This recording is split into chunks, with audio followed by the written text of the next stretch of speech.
Gloria al Señor. Bueno, hoy vamos a ver algo que podríamos entender como algo obvio, y la mayoría o casi todos sabemos, pero que en la práctica pareciera como si no. Vamos a hablar acerca de la obra del Espíritu Santo dentro del creyente. Y uno puede decir obvio, si no, un creyente es creyente porque nadie puede llamar Señor a Jesús sino por el Espíritu Santo. Y cuando dice llamar no es decir de boca solamente, es reverenciar, vivir en pos, vivir en obediencia, tener a Jesús como un Señor y Salvador. No puede ser a menos que haya una obra interna del Espíritu Santo revelándonos a Cristo. Porque en definitiva la obra principal del Espíritu Santo es glorificar a Cristo en nuestros corazones. Y para ello yo quiero que me acompañen al Evangelio de Juan, capítulo 16. No vamos a leer todo el capítulo, pero sí vamos a leer unos versículos que para mí son sumamente interesantes. Y antes de leer yo quiero decirles por qué el tratar este tema de la obra del Espíritu Santo en nuestras vidas, y yo me temo que es mucho más importante o trascendente de lo que uno puede llegar a pensar, es debido a que el creyente del siglo XXI nos hemos acostumbrado a prescindir del Espíritu Santo, a vivir sin la dependencia que Dios quiere del Espíritu Santo, es decir, de la presencia de Dios en nuestra vida. Y hemos aprendido a vivir la vida cristiana sin una vida real y poderosa en la redención del Espíritu Santo en mi vida. Al punto de que el Espíritu Santo, lamentablemente, en la mayoría de los casos, lo tenemos más como una doctrina que como una experiencia de vida.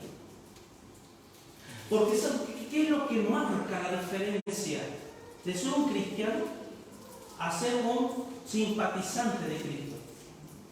Es la obra del Espíritu Santo en el interior de la persona. Ahí marca la diferencia a mí. Y vamos a leer y luego vamos a ver varias cosas que son interesantes para nuestra vida, y vamos a leer primero el texto. Y vamos a leer en el capítulo que dice, a partir del versículo 4b, es decir, la segunda parte del 4, que es en el subtítulo donde pone la obra del Espíritu Santo. Ahí vamos a empezar a leer hasta el versículo 15. Y dice así la palabra de Dios. Esto no os lo dije al principio, porque yo estaba con vosotros, le dijo Jesús a los discípulos. Pero ahora voy al que me envió, y ninguno de vosotros me pregunta, ¿dónde vas? Antes, porque os he dicho estas cosas, tristeza ha llenado vuestro corazón. Pero yo os digo la verdad, os conviene que yo me vaya. Porque si no me fuere, y aquí voy a parafrasear, el Espíritu Santo no vendrá a vosotros. Mas si no fuere, os lo enviaré. Y cuando Él venga, convencerá al mundo de pecado, de justicia y de juicio. De pecado, por cuanto no creen en Él. De justicia, por cuanto voy al Padre y no me veréis más. Y de juicio, por cuanto el príncipe de este mundo ha sido ya juzgado. Aún tengo muchas cosas que deciros, pero ahora no las podéis sobrellevar. Pero cuando venga el Espíritu de verdad, Él os guiará a toda la verdad, porque no hablará por su propia cuenta, sino que hablará todo lo que oyere, y os hará saber las cosas que hablará de mí. Él me glorificará, porque tomará de lo mío y os lo hará saber. Todo lo que tiene el Padre es mío, por esto dije que tomará de lo mío y os lo hará saber. Hasta aquí. Estos versículos muchas veces, o más de una vez, lo hemos hablado, ¿verdad? No recuerdo haberlo predicado, pero sí haberlo mencionado, no sé si todo, pero más de un versículo de esto. Y lo cierto es que aquí, una de las cosas, ¿acuerdan? La última predicación, que no me acuerdo cuándo fue, el domingo pasado, no sé, creo que fue el anterior o el anterior. Hablamos de, ¿se acuerdan Filipenses 3? De qué es lo que todo cristiano debe pensar. ¿Qué es lo que debe invadir tu mente y la mía? De que lo que ya estimabas como ganancia y como de gran valor, ya lo tomas como pérdida por la excelencia y el amor de Cristo. Y uno dice, ¿y uno está obligado a pensar eso? No, pero si tienes el Espíritu Santo vas a llegar a pensar así. Si la obra del Espíritu Santo está en ti obrando, todo lo que a ti te parece loable es basura al lado de la excelencia de Cristo. ¿Por qué? Porque el Espíritu Santo te va a revelar a Jesús. Y cuando te revele a Jesús en tu corazón, te vas a dar cuenta, me voy a dar cuenta que soy un gusano, que no valgo nada, que lo que yo pensaba no es más que paja y hojarasca. Y entonces ahí obrará mi vida como dependiendo de Dios, porque sabe que yo solo no podré, porque alejado de mí, dice el Señor, nada podéis hacer. Así que miren lo que dice la segunda parte del versículo 4. Dice, esto, le decían los discípulos, no os lo dije al principio porque yo estaba con vosotros. Vamos a leer hasta el versículo 6.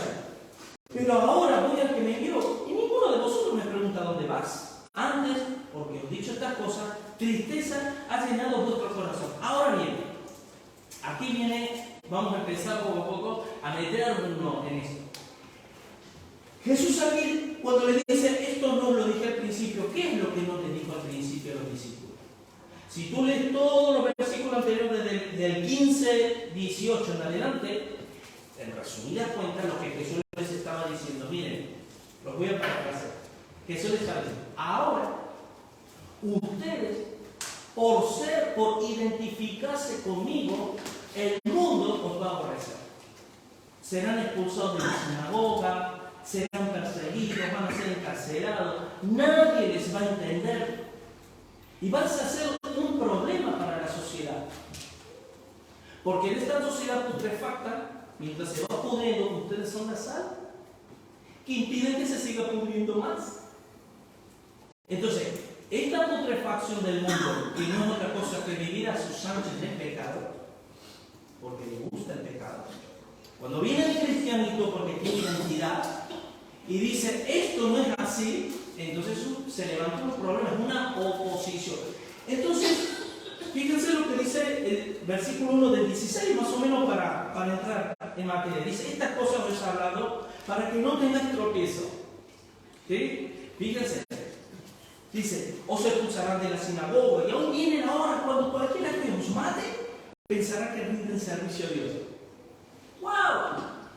Y esto, hermanos, cuando yo leo esto, ¿saben lo primero que a mí me viene a la mente? Por ejemplo, la Inquisición. ¿Se acuerdan a quién mataban en la Inquisición? A los herejes cristianos. A los herejes que decían, no, yo no me voy a inclinar ante el Papa, ante el Faraón. Me voy a inclinar solo ante Dios, porque el Espíritu Santo en mi interior me habla tan fuerte de Jesús, que Jesús es mi Señor. Y no me inclinaré a nadie más que a mi Señor Jesús. A la hoguera, a cortarle el cuello.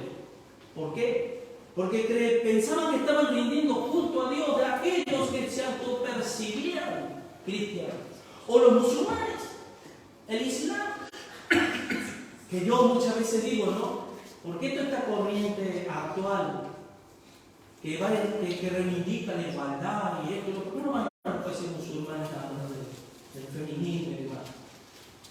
Porque es ahí donde hay que reivindicar, ¿no? Aquí tenemos toda la libertad del mundo, o más. Hay tal libertinaje que cada uno hace lo que le da la gana, porque lo que premia, lo que prima, ¿sabes qué es? Déjame hacer lo que a mí me dé la gana. Tú vives tu vida y a mí déjame vivir la mía. Eso es lo que prima en la mente y en el corazón de todas las personas. Y dice, y harán esto porque no conocen al Padre ni a mí. Mas os he dicho esta cosa para que cuando llegue la hora os acordéis de que ya os había dicho. Y escuchen esto. Esto no lo dije al principio porque yo estaba con vosotros. Ahora fíjense una cosa. Vayan conmigo una hoja solo, capítulo 17.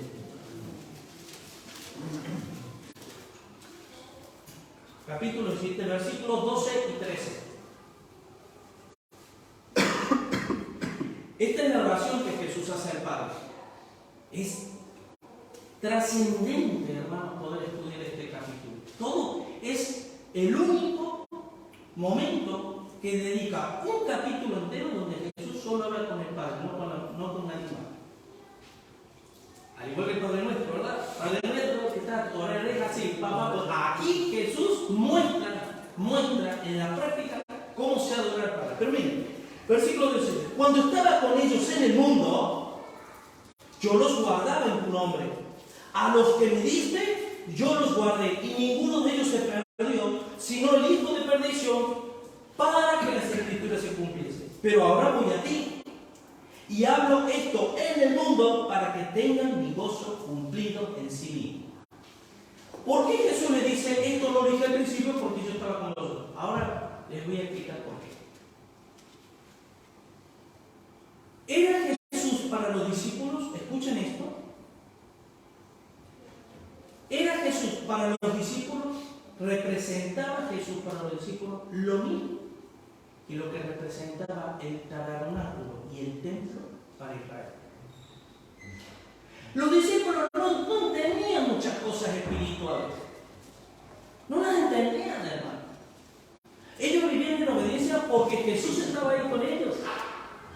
Y Jesús les estaba diciendo, mientras yo esté con vosotros, ustedes van a estar cubiertos por mí.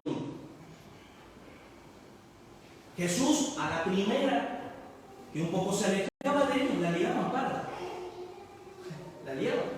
Pedro, no, yo no te voy a negar, me negó. Juan, el discípulo amado que dormía en el regazo de Jesús,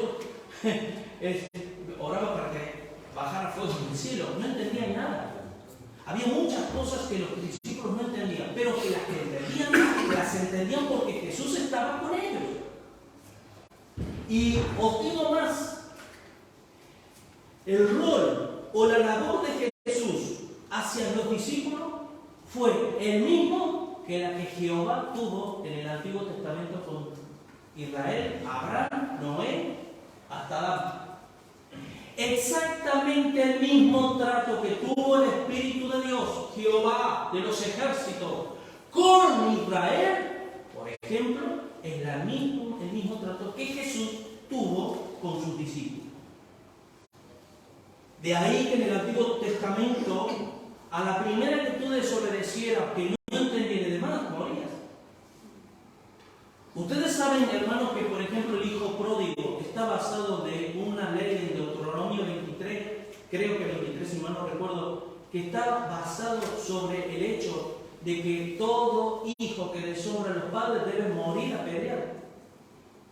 Claro, cuando tú lees, o yo leo, el hijo pródigo, qué lindo, qué bueno que es Dios. Pero está basado en que Jesús dijo, todo el Antiguo Testamento, el hijo que deshonra al padre debe morir irreversiblemente. Y dame igual que si Israel, Abraham, Noé, Moisés, ya, da igual. Luego vamos a ver algunas cuestiones. ¡Bum! Ahora, yo, dice Jesús, al pagar el precio, ahora ese apedreamiento, todo eso que requería que Dios había mandado por él, ya lo cumplí, ya lo pagué yo. Ahora por gracia vosotros vivís. Por eso el pecado ya no se va a enseñorear más de vosotros, porque no estáis bajo la ley, sino bajo la gracia. Amén. Ahora bien, estos discípulos, ¿por qué se inundaron su corazón de tristeza? Porque los discípulos no querían estar con Jesús nada más, estaban tan bien con Jesús, estaban disfrutando con Jesús, que ellos lo único de que la Jesús me está enseñando todo lo que nos quieren enseñar. La única cosa que a mí no se me va de aquí, que no quiero que tú te vayas de nosotros. Y si tú te vas, yo quiero irme contigo. Y entonces ellos estaban tristes. Ahora miren lo que dice. Versículo 7. Pero yo os digo la verdad. os conviene que yo me vaya, porque si no me fuere, el Consolador no vendrá a vosotros, mas si me fuere, os lo enviaré. ¿Saben lo que está diciendo Jesús aquí? Aquí viene la bendición de ser un hijo de Dios. Porque de la misma forma que los discípulos tenían a Jesús y en él Jesús era el templo en ese entonces. ¿Se acuerdan en Juan 1, la aplicación de Edward del domingo pasado? ¿Qué dijo? Y el verbo habitó entre nosotros y vimos su gloria como el del unigénito del Padre. Es decir, creó tabernáculo Jesús en sí mismo. De ahí que Jesús en él habitaba corporalmente toda la plenitud de la deidad. Por lo tanto, cualquiera que quisiera acercarse a Dios debía mirar a Jesús y no separarse de Jesús en ningún momento. Por eso Jesús dijo: si me amas, guarda mis mandamientos. Porque si Jesús, en el momento de morirse, esas personas hubieran desobedecido a Jesús, se hubieran perdido. Porque se les fue el templo. Porque todavía en Pentecostés no había sido edificado el nuevo templo, que es la iglesia, que es el cuerpo de Cristo, templo del Espíritu Santo en nuestra vida. Y esto es sumamente relevante, hermano. ¿Saben por qué? Porque nosotros ahora, querido hermano, al tener al Espíritu morando en nuestro corazón, y esto yo lo he dicho 1, 2, 3, 4, esta es la quinta vez, y la seguiré diciendo muchas veces. El privilegio que tiene un cristiano, a diferencia del resto del Antiguo Testamento, es que yo soy un templo, yo soy un sacerdote y yo soy el mismo sacrificio que debo presentar a Dios. Entonces yo les decía a los hermanos: ¿tú amas a tus semejantes? Cuando me refiero a tus semejantes, estoy hablando de tus seres queridos, ¿no? ¿Amas a tus seres queridos? Pues sacrifícate a ti mismo. Muere a ti mismo. Preséntate a Dios y sacrifica tu carnalidad. ¿Para qué? Para que al morir florezca el Señor y tus semejantes tengan el privilegio de ver a través de tu vida el reflejo de lo que es el amor de Dios, la paz de Dios y todo el fruto del Espíritu Santo. Ahora, cuando dice: pero yo digo la verdad, conviene que yo me vaya, porque si no me fuera el Consolador, no vendrá a vosotros. Yo pregunto, hermano, ¿el Espíritu Santo es omnipresente? ¿Sí? ¿Y cómo es que dice: si yo no me voy, no lo enviaré? El Espíritu Santo sí que está. Cuando los discípulos, miren, ¿se acuerdan cuando Jesús les envió de 2 en 2 a echar fuera demonios? ¿Quién echaba demonios a través de los discípulos? El Espíritu Santo. Yo ayer en el estudio a los hermanos les hacía una especie de escenografía como para que lo podamos entender mejor. Jesús, cuando estaba en tierra, toda la autoridad recaía sobre él. Jesús era como, fíjense, yo hacía esto. Estaba, por ejemplo, había necesidad de sanidad de un enfermo. Y era como que Jesús le decía al Espíritu Santo: allá, y allá ve el Espíritu Santo y sanábamos. Jesús le decía al Espíritu: ahora tengo que caminar sobre las aguas. Y el Espíritu Santo a Jesús lo sostenía, caminando sobre las aguas. Lo hago de esa forma para que podamos entender que quien ejecutaba la acción del Espíritu Santo, pero bajo requerimiento y potestad y autoridad de Jesús. De la misma manera que el Antiguo Testamento, igual. Luego vamos a ver algunos detalles interesantes que para mí son interesantísimos para mí. Así que dice: pero yo digo la verdad, era necesario que Jesús se fuera. Entonces, el Espíritu Santo está en todas partes. Claro que está en todas partes. Lo que no habita en todas partes. Él habita, mora. Él solo en su templo. Nunca en la historia el Espíritu Santo habitó en otro lugar que no sea el templo. El hermano Iván me leyó en Deuteronomio 31, un lindo pasaje, el arca de la alianza. ¿Por qué era tan sagrado el arca de la alianza? Porque ahí estaba la presencia de Dios. ¿Por qué cuando Dios saca a Israel y los envía a la tierra prometida durante 40 años, por qué era tan imprescindible el arca de Moisés? Es decir, el tabernáculo de Moisés, que era una carpa. Porque ahí habitaba, miren, si no hubieran sido así, Dios los hubiese abandonado en el desierto. ¿Pero cómo? ¿Acaso Dios no es omnipresente? Sí, pero Él no está en todas partes, Él no habita en todas partes. Y para que Dios actúe, tiene que habitar, no estar. Tiene que habitar, tiene que morar.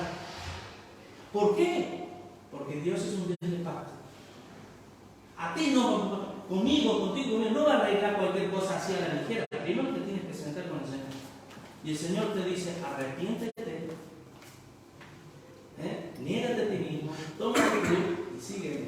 Recién ahí vamos a hablar y yo te voy a arreglar, te voy a mostrar, te voy a cuidar. Mientras tanto no. Por lo tanto es importante, lo que Jesús le estaba diciendo a los discípulos, miren, este tabernáculo se va, pero digo la verdad, es necesario que este tabernáculo, este templo se vaya. Porque si no me voy, el templo que sería vosotros jamás se podría ejecutar. Ahora, miren lo que dice el versículo 8.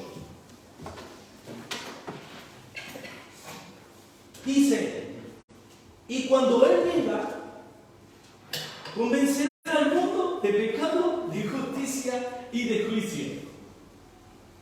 Y os digo una cosa, miren, cuando en la última parte del versículo 7 dice, el Consolador no vendría, ¿a dónde? A vosotros. ¿A quiénes? A los discípulos, ¿verdad? Mas si me fuere, os lo enviaré. ¿A quién se estaba refiriendo? A los discípulos. Pero en el 8 dice, cuando Él venga, que ya está hablando de la acción de cuando el Espíritu viene, convencerá al mundo de pecado, de justicia y de juicio. ¿Saben lo que está diciendo aquí? Que porque cuando el Espíritu venga a tu corazón, querido hermano, automáticamente tú comenzarás a ser testimonio en este mundo. Y por tu testimonio, el mundo será convencido de pecado, justicia y de juicio. Y no está hablando del mundo entero. Está hablando de todos aquellos, y eso ya se sobresabe, de todos aquellos que Dios escogiere, porque es Dios quien añade a la iglesia lo que debe ser salvo, pero por el testimonio tuyo. Por eso Jesús les dijo, y recibiréis poder cuando haya venido sobre vosotros el Espíritu Santo y me seréis testigos al mundo. Ahora, como decía al principio, como hemos aprendido a vivir sin el Espíritu Santo, y algunos suelen decir, en muchas iglesias, si el Espíritu Santo desapareciera, se fuera de ese lugar, en la iglesia seguiría haciendo exactamente lo mismo.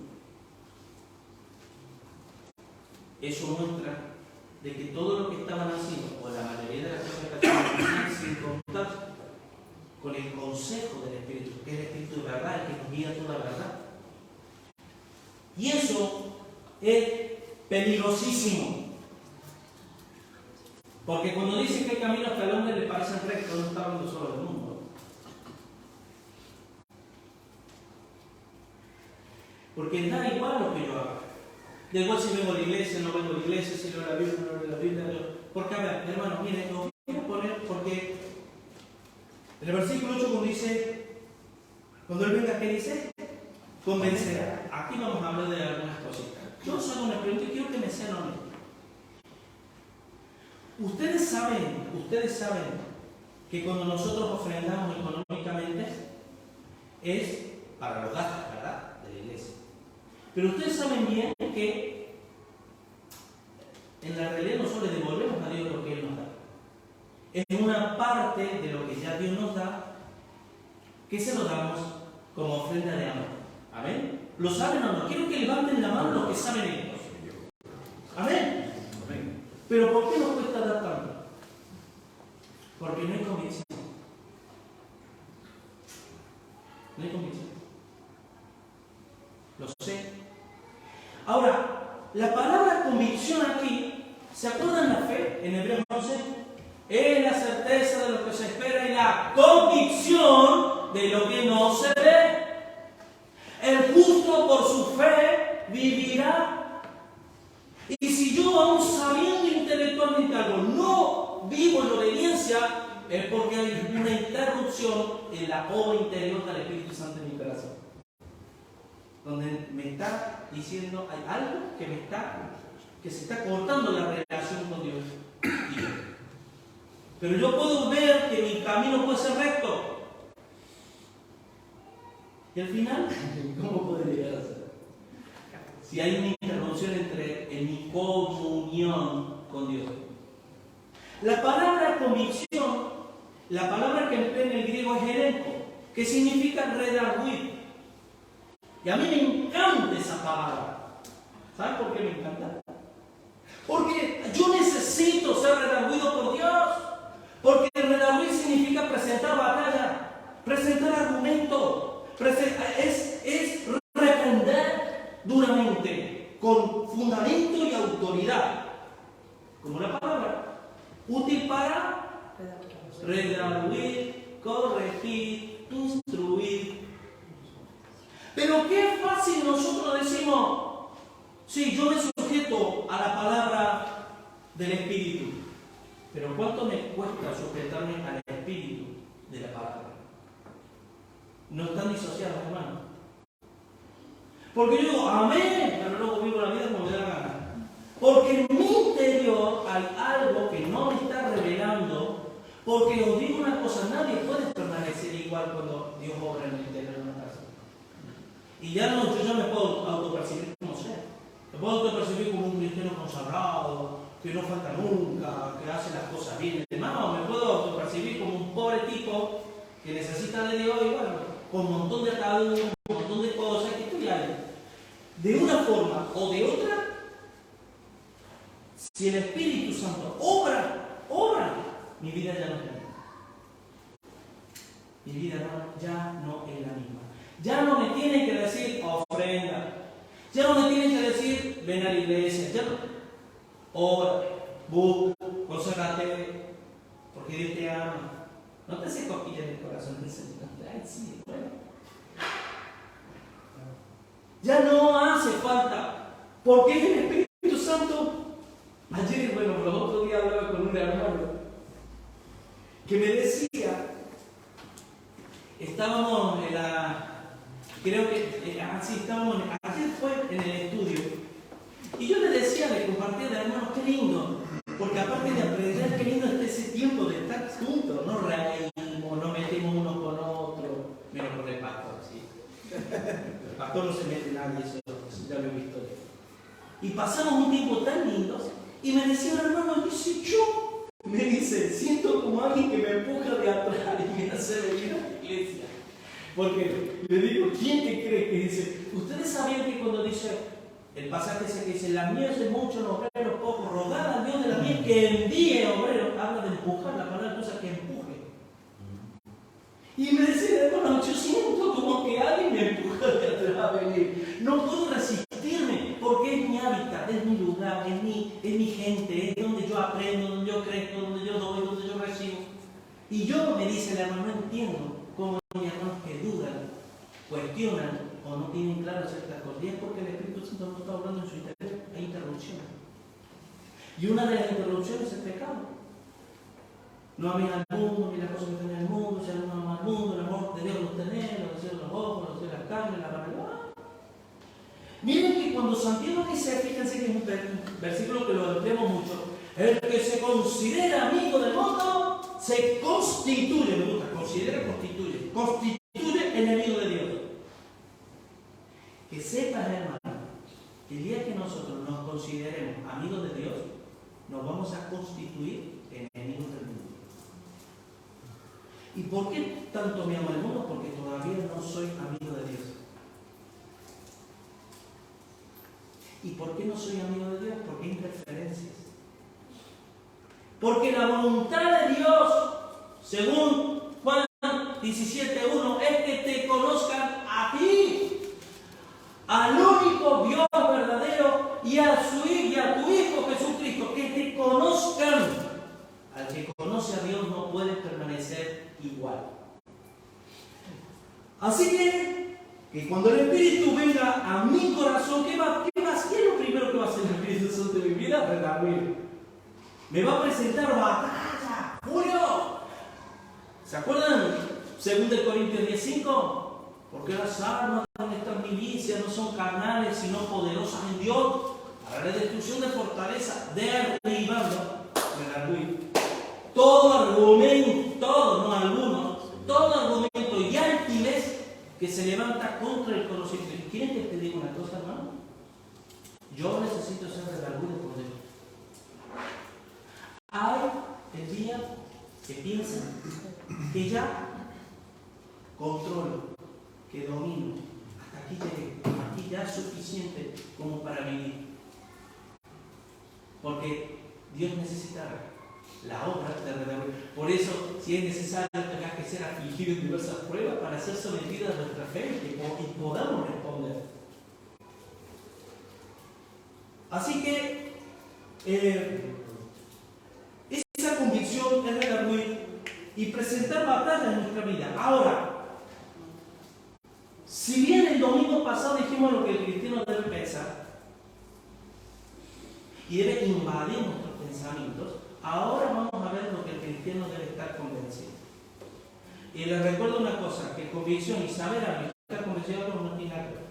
Hay un abismo. ¿Y saben qué ejemplo una vez me sirve para mí? Porque una vez me pasó esto y me sirvió muchísimo. Miren, si yo hoy les hablo de un accidente de tráfico mortal, de un ciclista arrollado por un camión, imagínense el panorama, y les cuento incluso los detalles. Ustedes se van a horrorizar, ¿verdad? ¡Ah, qué tremendo! Pero ¿qué pasa si lo ven con sus propios ojos? Y aún más, ¿qué pasa si ese ciclista es un pariente, un amigo, un ser querido? ¿Qué nivel de conocimiento, qué nivel de convicción y de conciencia hay en estos dos panoramas distintos? ¿Qué necesario es que el Espíritu Santo me convenza? Ahora vamos a ver de qué me tiene que convencer. Y que cuando leemos esto, el mundo. No, eso es para el mundo. Yo ya no necesito ser convencido de Dios por nada. Vamos a ver si es así. Dice en el versículo 9, dice, de pecado por cuanto no creen en mí. Claro, cuando uno lee rápido, uno dice, obvio, el mundo no cree en Dios. Yo sí. ¿Seguro? ¿Saben por qué? Porque cuando el mismo Jesús, unos capítulos de 14, 15, se estaba dirigiendo a los que se supone que creían en Jesús. Jesús les advierte muchas veces. Si mal no guardas mis mandamientos, tenés que perseverar en el amor, tenés que hacer esto, o sea, hay obediencia. Cuando yo no vivo en una total obediencia a Dios, ¿quieres que te diga una cosa? No estoy creyendo en Él. Estoy demostrando con ello que no le creo. ¿Por qué se cree que es ahí viene el problema? Yo, en varios círculos de gente que no tiene nada que ver con Dios, incluso en algunos círculos cristianos, he oído decir, hablar acerca de la fe y en conclusión entender y ver que no tienen nada de fe. Porque la creencia o la credulidad, hay muchísimos cristianos crédulos, pero la fe es la dinamita que te capacita y te cualifica para poder que los demás, cuando te ven, digan, este hombre o esta mujer realmente tiene fe, es de Dios. Y no estoy hablando solamente de la confianza, que amén, en los momentos adversos, en los momentos difíciles, ¿cómo reaccionamos? ¿Cómo reaccionamos, hermanos, cuando nos hacen algo que no nos gusta? Que por cierto, esto está siempre a la vuelta de cada esquina, ¿verdad? ¿Cómo reaccionamos? Me la va a pagar o tal y cual, ¿no? Porque si eso está en mí, es porque no hay una obra del Espíritu que todavía sea perfeccionada en mí. Porque todavía vive yo. No puedo decir, ya no vivo yo. La vive Cristo en mí. Entonces, esa obra del Espíritu, que es el pecado por cuanto no creen en mí, es justamente el hecho de que nosotros nos podemos estar engañando a nosotros mismos. De creer de que yo estoy viviendo por fe y no estar viviendo por fe. Y yo digo una cosa, hermanos, miren, lo cierto es que si realmente nosotros vivimos, hablo como iglesia, ¿sí? Y aún más, no solo hablo de esta iglesia, hablo como iglesia en general. Si las iglesias vivieran realmente por fe, nosotros revolucionaríamos el mundo. Revolucionaríamos el mundo. ¿En qué sentido? Empezarían las persecuciones, porque los discípulos no vivieron esa persecución porque estaba Jesús, pero ya Jesús les estaba advirtiendo, yo me voy y van a venir. Automáticamente ustedes se llenan del Espíritu Santo, automáticamente el diablo, la maquinaria, es decir, el misterio de la iniquidad ya está en acción.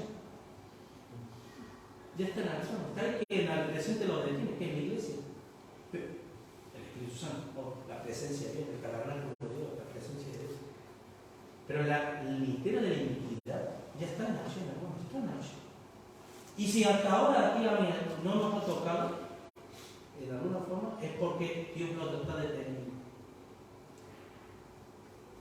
Pero ya hemos visto algunos pequeños piedrecillas que nos caen, ¿verdad? Como iglesias que no son pedradas.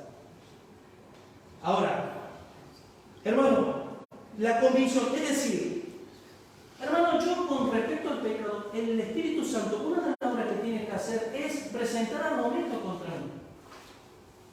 Porque si yo, hermanos, yo vivo la vida y yo no me consagro a Dios, no vivo por y para Dios, es porque hay pecado en mi vida.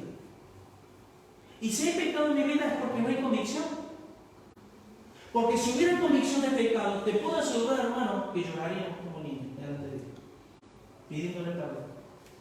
Yo quiero que les diga una cosa, miren.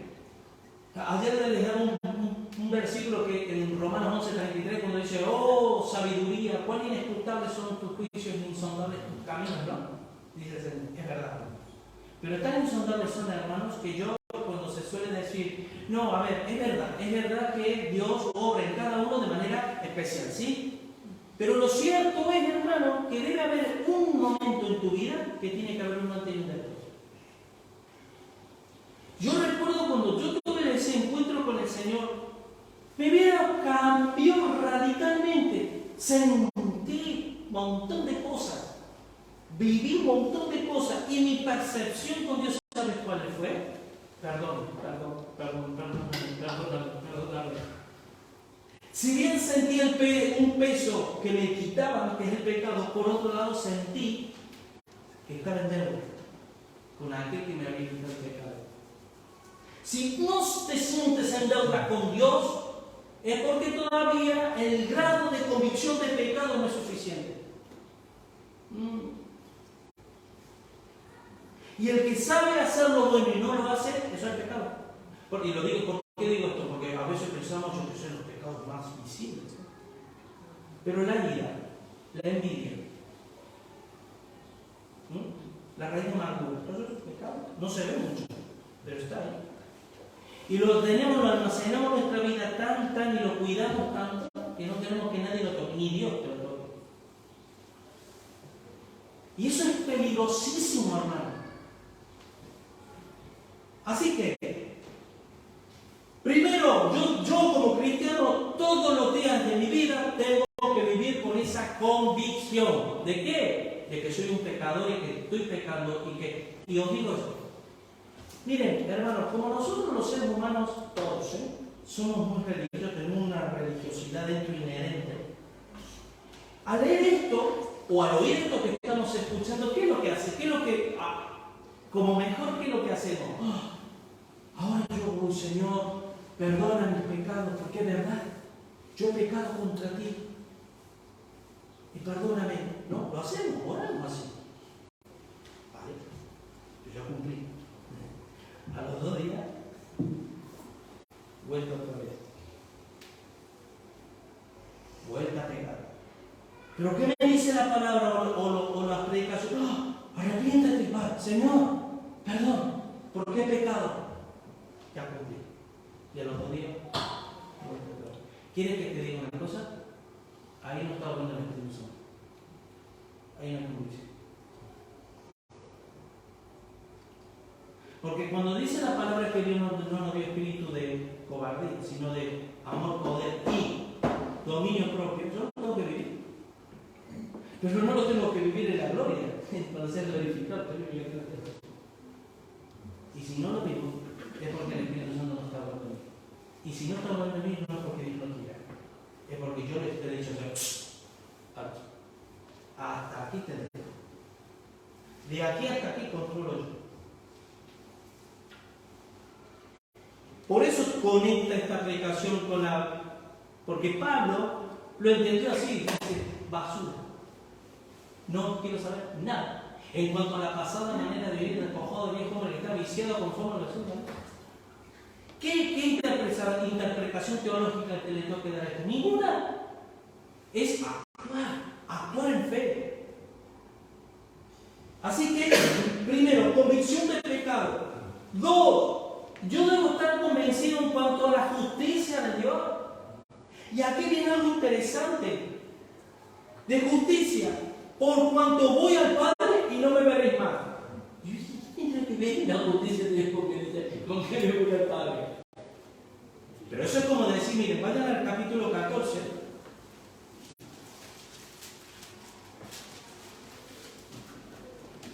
Por ejemplo, es como decir, el versículo 12, es como decir, de cierto digo, el que cree en mí, las obras que yo hago, Él las hará también, y aún mayores hará. ¿Por qué? Porque yo voy al Padre. ¿Saben por qué, hermano? Porque, y esto lo hablábamos ayer en el estudio, se habla mucho del nacimiento de Jesús. Se habla mucho de la crucifixión de Jesús. Se habla mucho de la resurrección de Cristo, pero cuán poco se habla de la ascensión de Cristo y de su glorificación. Tal es así, cuando Jesús le dice a los discípulos, os digo la verdad, les conviene que yo me vaya, no está diciendo el solo hecho de que se vaya, está hablando de su glorificación, porque se acuerdan la kenosis en el Filipenses 2:8 ayer. Por lo tanto, por lo cual, Dios Padre le dio un nombre que es sobre todo nombre, que se nombra en los cielos, en la tierra y debajo de la tierra. Es decir, cuando Cristo fue ascendido a las alturas, cuando fue glorificado, ¿se acuerdan Juan 17? Padre, ya cumplí tu obra, glorifícame con la misma gloria que tuve contigo al principio. He acabado tu obra. ¿Qué significa eso? Significa que ahora toda potestad me es dada para quien yo quiera dársela autoridad. Y ese es el problema que tenemos los cristianos, que como el Espíritu, que es quien glorifica a Cristo, es quien nos habla de Cristo, es quien no habla por sí mismo, sino toma de Cristo y nos lo revela. Hay una interferencia en la voz del Espíritu. ¿Por qué? Porque no hay una obra interior del Espíritu Santo que esté trayendo convicción. Porque cuando hay convicción, todo cambia. Yo he visto a personas durante muchos años en la iglesia ser una persona difícil de llevar, muy difícil, con un carácter muy complicado. Él sabe en su propia opinión y ya todos le daban por perdido. Iba a la iglesia, no faltaba ni un domingo. Su mujer, me acuerdo, hasta puedo decir nombre, pero su mujer estaba, la pobre, hasta aquí. Él sería en sus 13. No, mi opinión es la que vale. La demás.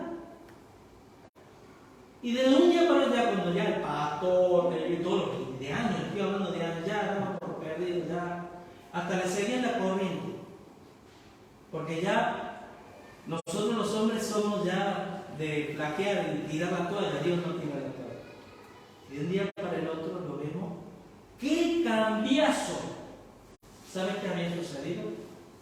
Por boca de él contaba, dice, no sé, un día tuve la necesidad de orar a Dios como hacía muchas veces, lo hacía habitualmente, pero esa vez Me dice, tuve una convicción interna de parte de Dios tan fuerte de todas las cosas que yo hacía mal, que me quería que la tierra me tragase. La palabra metanoia significa arrepentimiento, cambio de vida. En esa persona hubo una metanoia, hubo un cambio de vida, porque hubo convicción de pecado. Y esa persona llegó a ser todo lo contrario.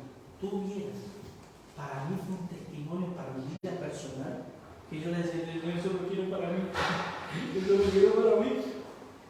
Reconozcamos cuántas veces tengo que estar luchando con nosotros mismos, con carácter, con pecado, con hambre, toda la vida, ¿no? Bueno, Dios quiere revertir eso, pero para revertir eso tiene que haber convicción de pecado y de justicia. ¿Por qué? Porque no serviría de nada que yo sepa lo que está mal de Dios, de lo que está mal de mí hacia Dios, si realmente no tuviera el poder del Espíritu Santo para suplir esas carencias.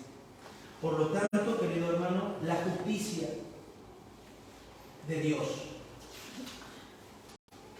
Convicción. ¿Quieren que les diga qué significa la convicción de justicia? Es convicción del poder de Dios. Porque el reino de Dios no es comida ni bebida, es poder de Dios. Y yo les digo una cosa, miren, ¿saben que esto es un tema que yo ahora estoy estudiando, lo estoy tratando y demás, que yo sé que el Señor me va a llevar a ahí? Pero ¿saben una cosa? Miren, yo estaba analizando que la fe que tenían los antiguos es la misma fe que tenemos nosotros.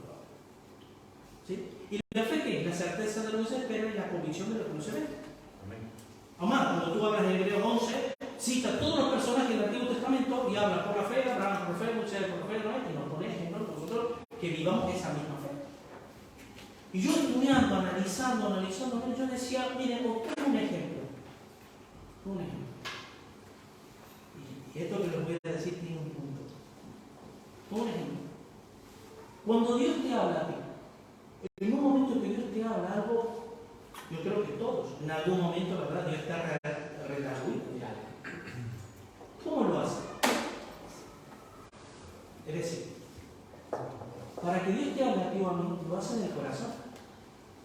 ¿Verdad? Que es lo que Pablo le llama el hombre interior. ¿Por qué le llama el hombre interior? Porque es ahí donde habita el Espíritu Santo, y es ahí donde el Espíritu Santo es el hombre interior. Pero escuchen esto. Ahora, cuando Moisés estaba caminando y se encuentra una zarza, ¿cómo Dios le habló? ¿En su interior o por medio de la zarza? ¿Alguna vez una zarza te habló a ti? ¿O un árbol o una planta? A mí nunca. Yo casi, si el día que me habla se ve un porro. Normal que se prende a fuego. Los antiguos, indistintamente que esté bajo la ley o no bajo la ley, porque también, miren, yo os digo una cosa, la ley te mata, nos mata, sí, la ley nos condena. Pero según Romanos 5:14 dice que de Adán hasta Moisés reinó la muerte.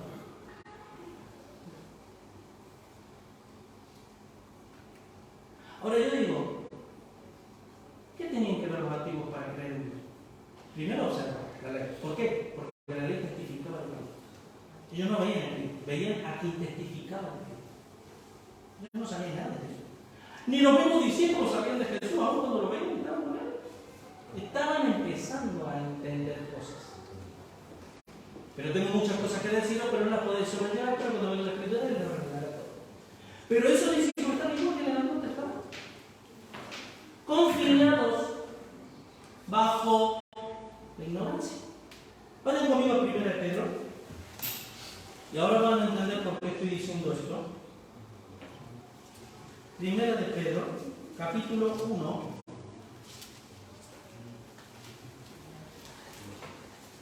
Versículo 8. A partir del 8. Dice esto Pedro, dirigiéndose a la iglesia: a quien amamos, a Jesús, sin haberlo visto, en quien creyendo, presente continuo, no es un momento, sino creyendo, aunque ahora no lo veáis, os alegréis con gozo inefable y glorioso, obteniendo el fin de vuestra fe, que es la salvación de vuestras almas. Y escuchen lo que dice a continuación: los profetas que profetizaron de la gracia destinada ¿a quién? A ti y a mí, a vosotros, inquirieron y diligentemente indagaron acerca de esta salvación, escudriñando qué persona y qué tiempo indicaba el Espíritu de quién? De Cristo, porque Cristo es Jehová.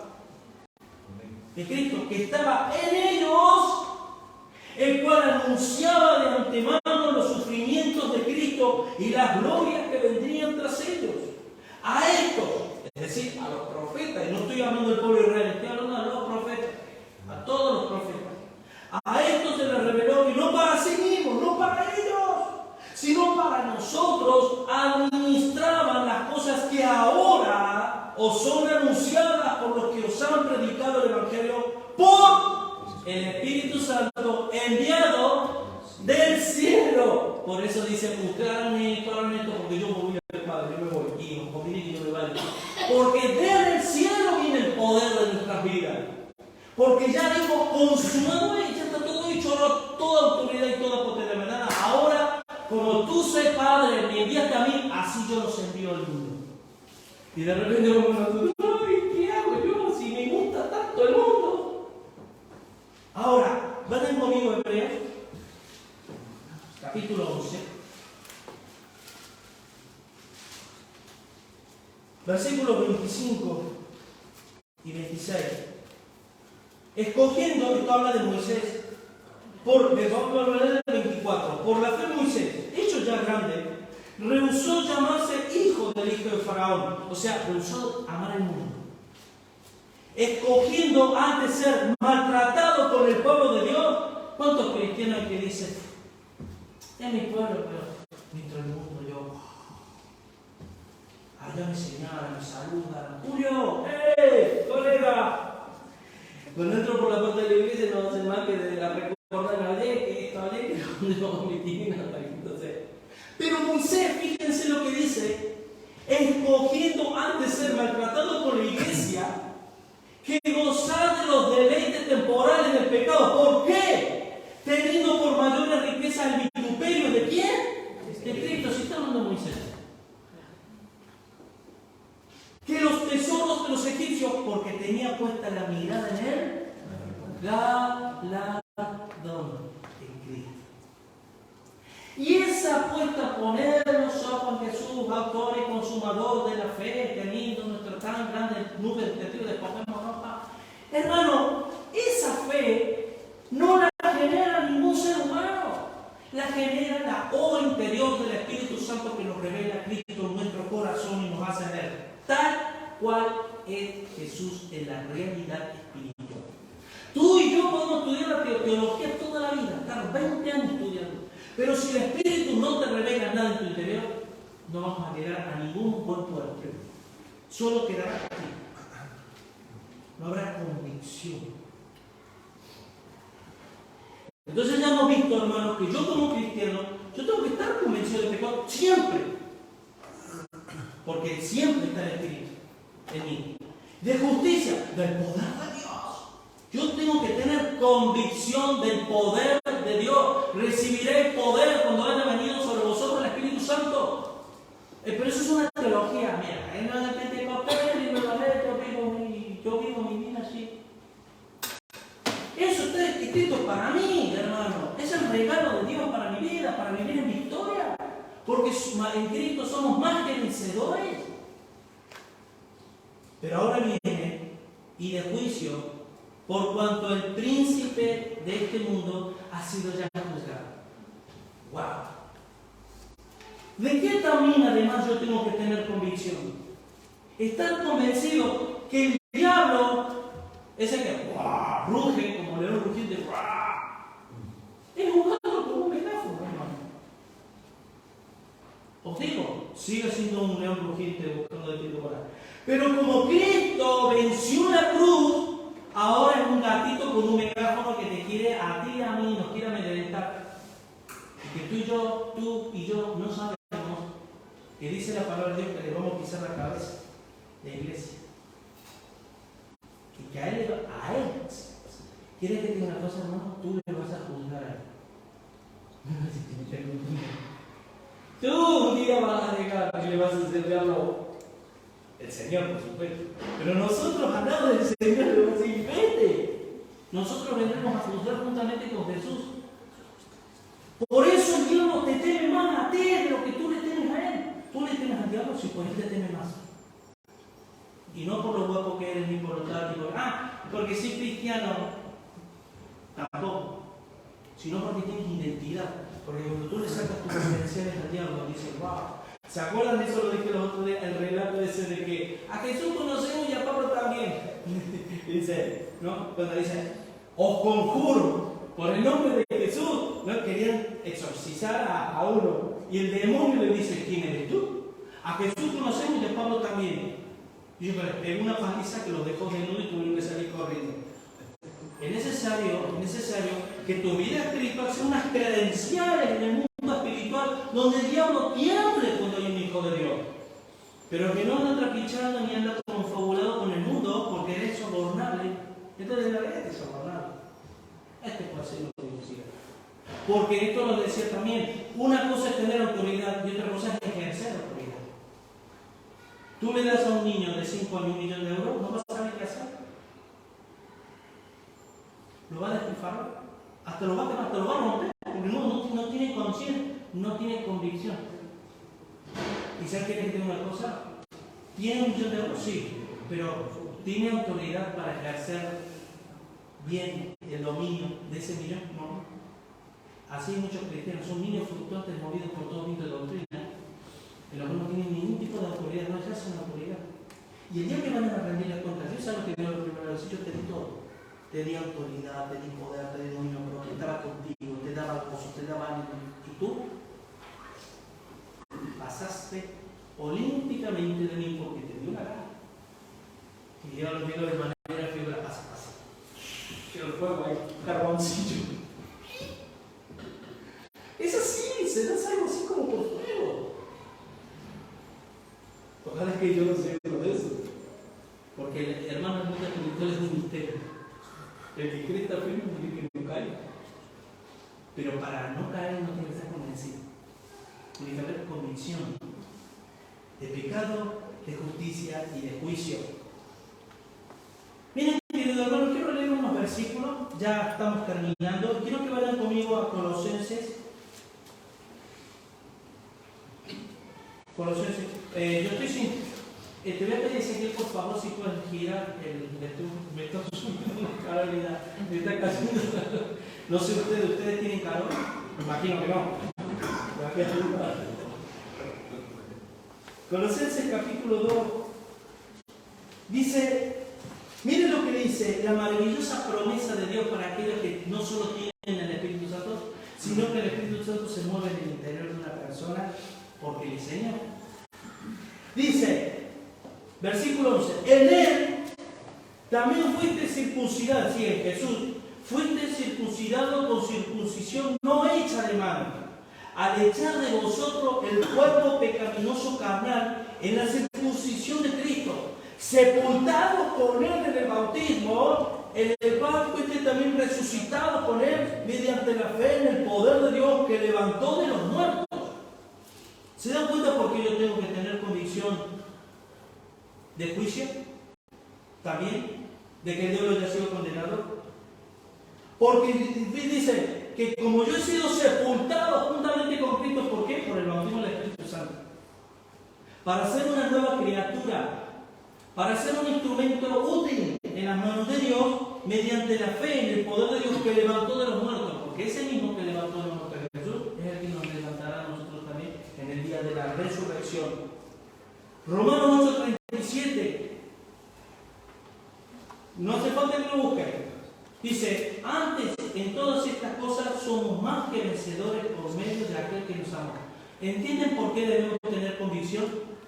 Porque cuando yo tengo convicción, es cuando a partir de ahí empiezo a vivir estas promesas que son reales en mi vida. Y van a empezar a ver milagros, van a empezar a ver maravillas, van a empezar a ver el respaldo de Dios en autoridad sobre tu vida, aún sin merecerla. Solo porque has creído y porque ese creer no es como el mundo cree. Yo creo, miren,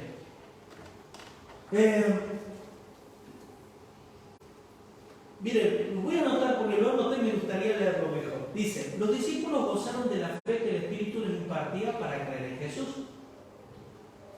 El Espíritu los utilizó para echar fuera demonios, pero como todavía no eran templo del Espíritu Santo, había muchas cosas que no la podían sobrellevar hasta que viniera el Espíritu a morar en su corazón. Espíritu de amor, de poder, dominio propio, poder para testificar, amar en el Espíritu y en verdad, etcétera, etcétera, etcétera. ¿Qué quiere decir? El mundo, y muchos cristianos creen, dicen, miren lo que dicen algo. Yo creo en la Virgen María. Y ojo, es un ejemplo que puedo poner con los ojos cerrados, el ejemplo que quiera. Yo creo, muchos dicen yo creo en Jesús. Pero ese creer en Jesús es igual que ese que dice yo creo en María. Y ojo, no por lo que hizo dejó de ser María, María sigue siendo la misma. Sino porque esa fe que esa persona cree tener, una fe es credulidad. Porque si la fe es la evidencia de lo que no se ve, ¿qué evidencia tiene de que María es la reina del cielo? ¿Qué evidencia tiene de que María es corredentora? ¿Qué evidencia tiene, etcétera, de que María tiene que interceder a Jesús para que Jesús interceda por el Padre, para que el Padre luego me beneficie a mí? No tiene ninguna base. Eso no es fe, eso es credulidad. Pero muchos cristianos tienen credulidad, no tienen fe, porque la fe es convicción. Y cuando tú y yo, hermanos, estamos convencidos de que las cosas de Dios no somos lo mismo, nuestra vida cambia. Aún tengo muchas cosas que decir, dice el versículo 12, pero ahora no las podéis sobrellevar. Claro que no las podéis sobrellevar. Igual que los profetas del Antiguo Testamento no podían sobrellevarlo todo. Porque por eso venían a profetizar y el Espíritu se iba. No podían sobrellevar muchas cosas, ellos creían porque ya lo dijimos, observa ancianos, esto, aquello, las cosas. Aún más, la fe era la misma, pero la fe de ellos no es una fe visible. Ellos tenían, miren, escuchen esto. Nuestra fe es la misma. Dice, es decir, el objeto real de nuestra fe, ¿sabes cuál es? El porvenir. Por eso le hemos sido llamados a esperanza. ¿Amén? Es decir, tiene que ver con todas las cosas futuras que van a venir. Pero ellos, aunque todavía estaban esperando al Mesías, ellos necesitaban ver el ya y el ahora que Dios estaba con ellos. Y ellos, en esa fe de observancia, ¿cómo sabían que Dios estaba con ellos? Les libraba de los enemigos, les abría el mar, les hacía llover maná, Abraham, como oyó la voz cuando fue a sacrificar a su hijo, que luego dijo que, o sea, tenían que ver. Nosotros no tenemos que ver. Nosotros no nos movemos por vista, sino por fe. Amén. Y ahí marca la diferencia del poder de Cristo en las alturas, cuando envía al Espíritu Santo, para que vivamos una vida victoriosa. Y no te dejes más engañar por el diablo. De decir, sí, soy cristiano, pero soy un cristiano carnal. Porque se suele decir que eso no existe. Pues es verdad, no existe. Sí es niño, pero aún te digo más, el niño que recién se convierte es niño, inevitablemente es niño. Pero el cristiano que lleva 10 años, hermano, y se comporta como un recién convertido, ese es carnal. Eso es carnal. Porque no me digas tú que después de 20, 30 años, que todavía no entiendas que son los rudimentos de la fe cristiana, que se te tenga que seguir acordando, se te tenga que seguir dando leche no adulterada, hermano, ya no eres un niño, un bebé que se le debe tratar, eres un carnal. Eres un joven o un adulto que tiene alguna atrofia que hay que solucionar médicamente, psicológicamente y en este caso espiritualmente. ¿Amén? Así que dice, aún tengo muchas cosas que hacer, pero no las puedo sobrellevar. Pero cuando venga el Espíritu, dice, Él os guiará toda la verdad, porque no hablará por su propia cuenta, sino que hablará todo lo que oyere. Todo lo que oyere. Miren qué curioso que Jesús dice todo lo que oye el Padre y el Espíritu todo lo que oyere. ¿Sabes por qué?